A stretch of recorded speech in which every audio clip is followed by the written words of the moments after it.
Strategy को implement कैसे किया जाए, स्ट्रैटेजी को इंप्लीमेंट करने के लिए क्या करना चाहिए। तो मैं आपको 5 स्टेप्स में आज इस प्रश्न का उत्तर दूंगा। तो उसमें मेरा पहला पॉइंट है, ensure that your strategy creates unique strategic position. अब जो ये मेरा पहला है ना, पहले के साथ मैं दूसरा भी एक साथ ही एक्सप्लेन करने वाला हूं। एक हिस्सा यूनिक और दूसरा है स्ट्रैटेजिक पोजीशन। तो पहले मैं यूनिक को यानी कि पहला पॉइंट और दूसरा पॉइंट स्ट्रैटेजिक पोजीशन, जिसको मैं भी एक्सप्लेन करूंगा। पहला यूनिक का मतलब क्या हुआ? यूनिक का मतलब है कंपनी को ना ऐसे ही मत चलाते रहो जैसे चल रही है। कंपनी के अंदर आपको एक tough, clear, bold, unique, distinct set of choices create करनी पड़ेगी। मतलब क्या हुआ? आपकी जो सेट ऑफ चॉइसेस हैं वो इतनी यूनिक, इतनी क्लियर होनी चाहिए कि आपकी कंपनी को अलग से खड़ा करने में, अलग से दिखाने में आसानी हो। और दूसरा हिस्सा स्ट्रैटेजिक पोजिशनिंग, यानी कि वो जो यूनिकनेस है वो स्ट्रैटेजिकली पोजीशन भी हो रही हो। इसके भी 2 हिस्से हैं। मतलब क्या? प्रॉब्लम सॉल्विंग प्रोडक्ट और problem solving positioning. Problem solving product के बाद यानी कि प्रोडक्ट वो होना चाहिए, वो नहीं जो मार्जिन ज्यादा देता हो, वो नहीं जो मार्केट में बिकता हो, नहीं बिकता हो, चलता हो, नहीं वो जो कस्टमर की सबसे बड़ी बर्निंग प्रॉब्लम सॉल्व करता हो। और उसके बाद न केवल प्रॉब्लम सॉल्विंग प्रोडक्ट बनाना है, बल्कि उसकी प्रॉब्लम सॉल्विंग पोजीशनिंग भी करनी है।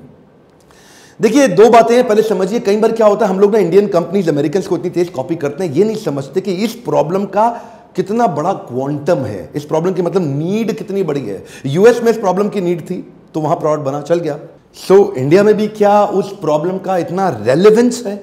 हाँ, अगर वो बहुत ही रेलेवेंट है तो उसके लिए फिर वैसी पोजीशनिंग और वैसा प्रोडक्ट बनना चाहिए। तो पहला क्या था आपका? Tough, distinct, unique, clear choices. और दूसरा क्या है? Problem solving product and problem solving positioning. अगर स्ट्रैटेजी में आपके ये 2 हिस्से आपको करने हैं, अगर ये 2 हिस्से जो आपको करने हैं वो आपने ठीक कर लिए, तो बाकी के 3 हिस्से आप कंपनी से ठीक करा लेंगे। तो उसमें बाकी के 3 हिस्सों में जो तीसरा पॉइंट आता है, पहला दूसरा हो गया, तीसरा पॉइंट है incentivise the behaviour with emotional value and financial value.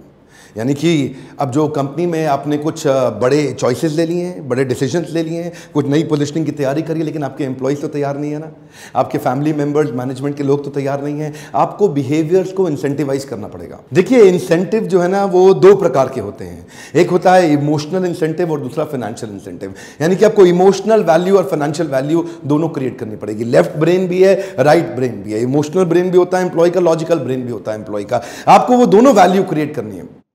तो मतलब क्या हुआ इसका? यानी कि एक तो उसकी इमोशनल कमिटमेंट लेनी है कि ये चेंज हम क्यों लाए हैं, इससे देश में, समाज में, आपके जीवन में, मेरे जीवन में, कंपनी के जीवन में, आसपास सबके जीवन में क्या फायदा होने वाला है। यानी कि उसका इमोशनल वाई क्लियर हो जाए कि ये हम काम कर क्यों रहे हैं। हाँ, तो वो हो गया इमोशनल कमिटमेंट। और उसके बाद हो गया यानी कि इमोशनल इंसेंटिव। अब आ गया फाइनेंशियल वैल्यू, फाइनेंशियल इंसेंटिव। यानी कि जो बिहेवियर वो ठीक करेंगे, नए सेट ऑफ बिहेवियर जो आपने एक्सपेक्ट किए ना, क्योंकि आपने पहले 2 स्टेप्स जो हमने डिस्कस किए थे उसमें बड़े परिवर्तन ले आए, तो अब वो परिवर्तन आपने डिसाइड करें, कंपनी ने तो किए नहीं। एग्जीक्यूशन फेल क्यों होता है? इसीलिए होता है ना कि आपकी स्ट्रैटेजी तो बहुत बढ़िया है, लेकिन नीचे तक सबको समझ में नहीं आया कि इसको अप्लाई करना क्यों है। भाई करना क्यों है, किस लिए करना है, मुझको क्या मिलेगा, क्या नहीं मिलेगा, क्या फायदा, अरे कहीं दिक्कत तो नहीं आ जाएगी, अरे नई समस्या आ गई, अरे नए काम में लगा दिया।